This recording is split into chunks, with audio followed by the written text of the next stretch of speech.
오늘 아침 함께 묵상하신 말씀은 이사야서 28장 1절부터 13절 말씀입니다.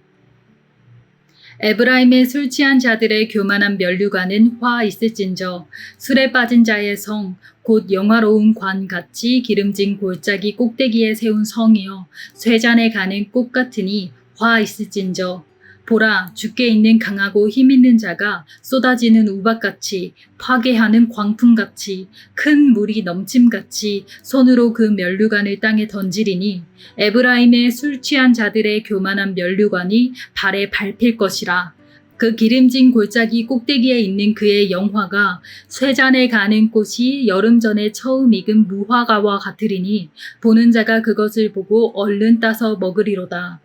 그날에 만군의 여호와께서 자기 백성의 남은 자에게 영화로운 면류관이 되시며 아름다운 화관이 되실 것이라. 재판석에 앉은 자에게는 판결하는 영이 되시며 성문에서 싸움을 물리치는 자에게는 힘이 되시리로다. 그리하여도 이들은 포도주로 말미암아 옆걸음치며 독주로 말미암아 비틀거리며 제사장과 선지자도 독주로 말미암아 옆걸음치며 포도주에 빠지며 독주로 말미암아 비틀거리며 환상을 잘못 풀며 재판할 때에 실수하나니 모든 상에는 토한 것 더러운 것이 가득하고 깨끗한 곳이 없도다. 그들이 이르기를 그가 누구에게 지식을 가르치며 누구에게 도를 전하여 깨닫게 하려는가? 젖떨어져 품을 떠난 자들에게 하려는가? 대저 경계에 경계를 더하며 경계에 경계를 더하며 교훈에 교훈을 더하며 교훈에 교훈을 더하되 여기서도 조금 저기서도 조금 하는구나 하는도다. 그러므로 더듬는 입술과 다른 방언으로 그가 이 백성에게 말씀하시리라.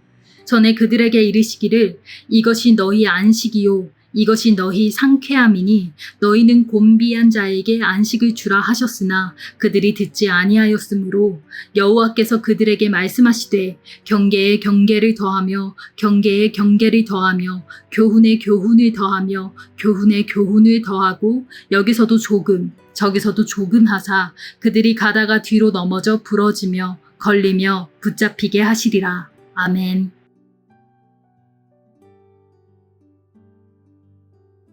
오늘 본문에는 많지 않은 지도자들이 나옵니다. 북이스라엘의 통치자들이 술이 취했고 남유다의 종교 지도자들이 술주정뱅이가 되어 있습니다. 술에 취하면 무엇이 뒤따를까요? 에베소서 5장 18절 세번역입니다. 술에 취하지 마십시오. 거기에는 방탕이 따릅니다.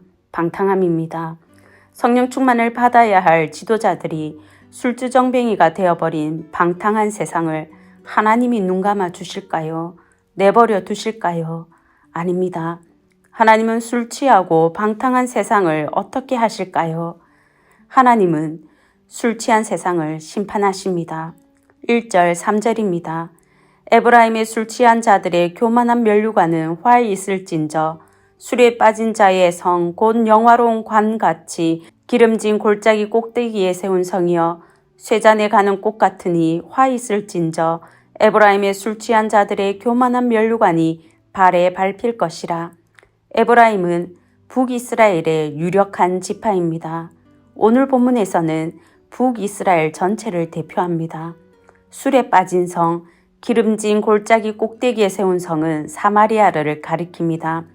사마리아는 오므리 왕조 때 북이스라엘의 수도가 되었습니다. 열왕기상 16장 24절에 나오는데요. 오므리가 세멜에게서 에브라임 지역에 고립된 산지를 은 2달란트에 샀습니다. 그리고 원주인인 세멜의 이름을 따라서 사마리아로 지었습니다. 주위 평지들을 위해 우뚝 솟은 계곡 위에 위치한 사마리아는 북이스라엘의 도성이요 면류관입니다. 사마리아 사람들은 기름진 골짜기에서 생산되는 농축산물을 독점하면서 사치스런 생활을 했습니다. 술에 빠진 자는 사마리아의 정치 지도자들입니다. 정치 지도자들이 권력과 부가 가져다주는 교만과 사치에 빠졌습니다. 만취했습니다. 방탕한 지도자들이 술에 취해 면류관을 쓰고 있는 모습을 상상해 보십시오. 술에 취해 제대로 된 사리 판단을 할 수 없습니다. 무능력합니다. 그런데도 만취해서 교만을 떠는 지도자들의 모습이 얼마나 우스울까요? 하나님은 그들을 향해 말씀하십니다. 아모스 6장 8절 세 번역입니다. 나는 야곱의 교만이 밉다. 그들이 사는 호화로운 저택이 싫다. 그들이 사는 성읍과 그 안에 있는 모든 것들을 내가 원수에게 넘겨주겠다. 교만을 미워하시는 하나님이, 호화로운 저택에서 사치하고 방탕한 삶을 싫어하시는 하나님이 말씀하십니다. 내가 원수에게 넘겨주겠다. 원수는 아수르입니다. 아수르는 그들의 군사력으로 이스라엘을 멸망시킨 것이 아닙니다. 하나님께서 아수르에게 이스라엘을 넘겨주신 것입니다. 2절은 아수르를 주께 있는 강하고 힘있는 자라고 했습니다. 하나님께서 강하고 힘있는 아수르를 심판의 막대기로 사용하신 것입니다. 반대로 지금까지 사마리아가 안전할 수 있었던 것은 하나님의 보호하심 때문이었습니다. 기름진 골짜기에 위치한 사마리아는 처음 익은 무화과와 같습니다. 여름 전에 처음 익은 무화과는 보는 사람마다 따먹고 싶습니다. 처음 열렸기에 조금만 흔들어도 잘 떨어집니다.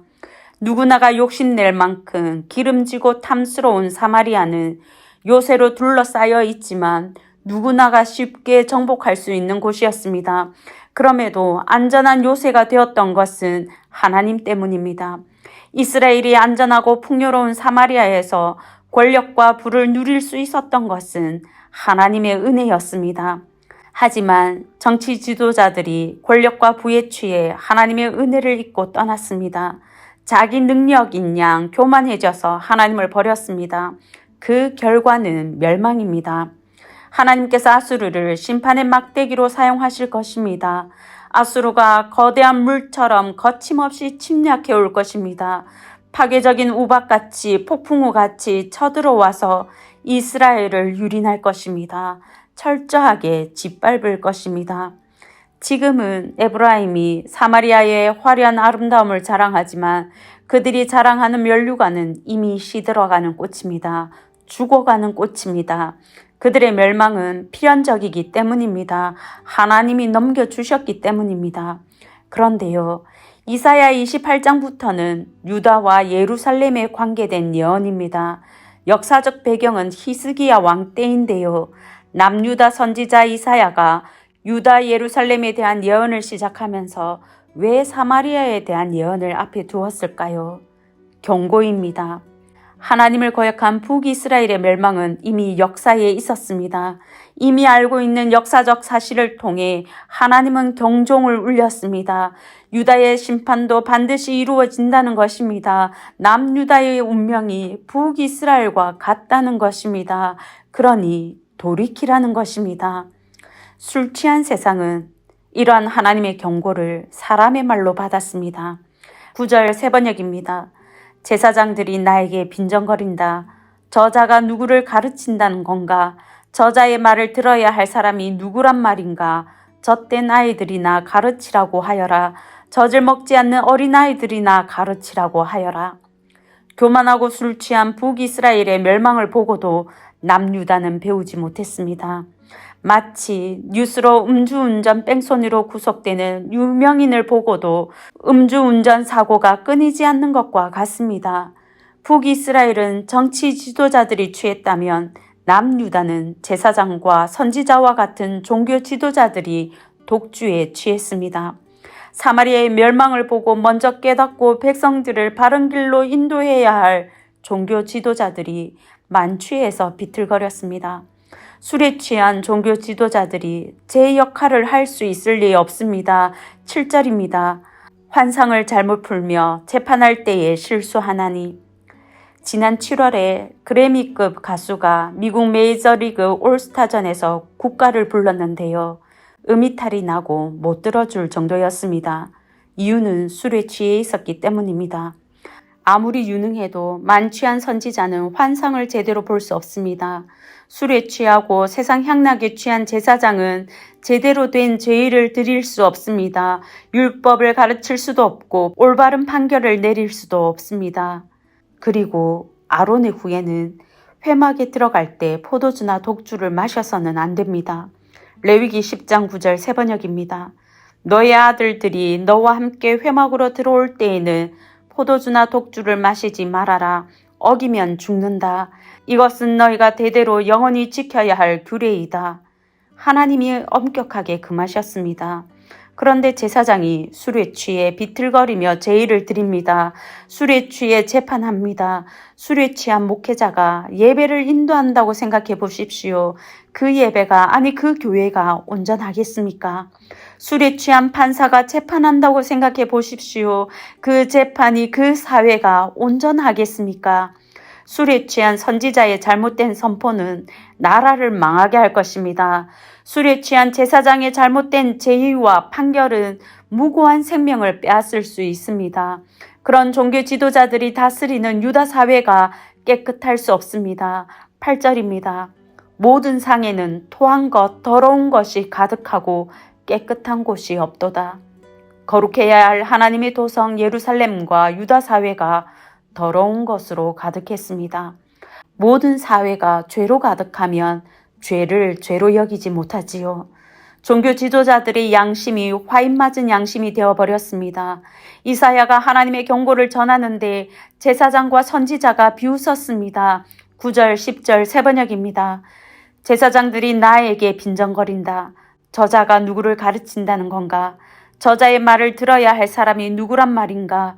젖된 아이들이나 가르치라고 하여라. 젖을 먹지 않는 어린아이들이나 가르치라고 하여라. 저자는 우리에게 한자 한자, 한절 한절, 한 장 한 장 가르치려고 한다. 우리가 누군데 감히 내가 누구를 가르치냐고 빈정거립니다. 자기들이 종교 전문가라는 것입니다. 자신들이 환상을 보는 자들이고 자신들이 율법의 전문가라는 것입니다. 그런 자신들을 막 젖된 아이들에게나 하듯이 알파벳을 가르치듯이 반복적으로 가르친다는 것입니다.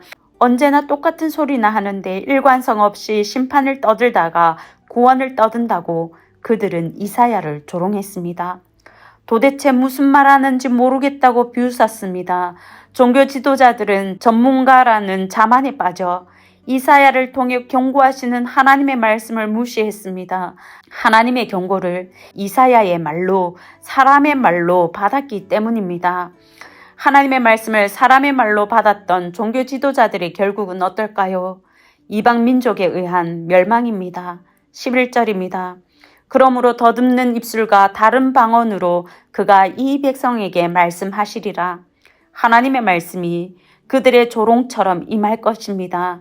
이방인에게 사로잡혀서 정말 이해할 수 없는 언어로 말하는 정복자 아수르가 떠드는 소리를 듣게 될 것입니다. 성도 여러분, 술에 취하고 권력과 돈에 취해서는 하나님의 말씀을 들을 수 없습니다. 세상에 취하고 교만에 취해서는 하나님의 말씀을 분별할 수 없습니다. 사명을 감당할 수도 없습니다. 술의 지배를 받는 사람, 세상의 지배를 받는 사람은 방탕할 뿐입니다. 권력과 부, 교만과 세상에 취하지 않으려면 어떻게 해야 할까요? 세상의 부귀영화나 환란 속에서도 하나님의 말씀을 사람의 말이 아니라 하나님의 말씀으로 받고 순종하려면 어떻게 해야 할까요? 에베소서 5장 18절입니다. 술 취하지 말라. 이는 방탕한 것이니 오직 성령으로 충만함을 받으라. 성령 충만해야 합니다. 성령 충만할 때 겸손의 열매가 맺힐 것입니다. 성령 충만할 때 하나님의 깊은 것이라도 다 통달하신 성령께서 말씀을 깨닫게 해 주실 것입니다. 세상에 부귀 영화 없음을 슬퍼하지 말고 성령 충만하지 않음을 슬퍼하는 저와 서문의 가족들 되시길 바랍니다. 이제 들은 말씀과 교회를 위해 기도하겠습니다. 첫째, 세상의 권력과 부와 교만에 취하지 않고 오직 성령 충만하게 하소서. 둘째, 대학부 수련의 마지막 날이 복되게 하시고 하나님이 찾으시는 한 사람으로 살게 하소서.